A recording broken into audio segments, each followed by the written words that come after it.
আজকে মজার খেলা, বোতল ফ্লিপ করতে পারলেই সবার যেটা পছন্দ চিপস নিয়ে নেবে। তো চলো।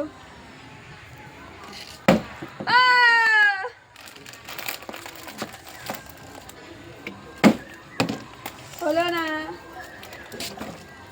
আমি সব নিয়ে নেব। হলো না, তুমি ইয়ে, এবারে আমি একটা চিপস নিয়ে যাবো।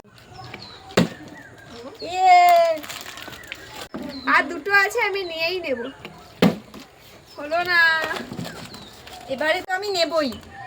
হ্যাঁ, নিয়ে নাও। এবার তো আমি নেব দুটো চিপস। ইয়ে, আবার একটা নিয়ে নিল। আমি এবারে চিপস নিয়েই যাবো। হলো না, আমার হবে এবার। হলো না। এবার তো আমার হবেই। এবার তো আমিই পারবো। এবারে আমি নিয়েই ঘর যাবো। হ্যাঁ, নিয়ে নাও। এবার আমি নেব, আমার হবে গাইস। হলো না। এবারে তো হবেই। ইয়ে,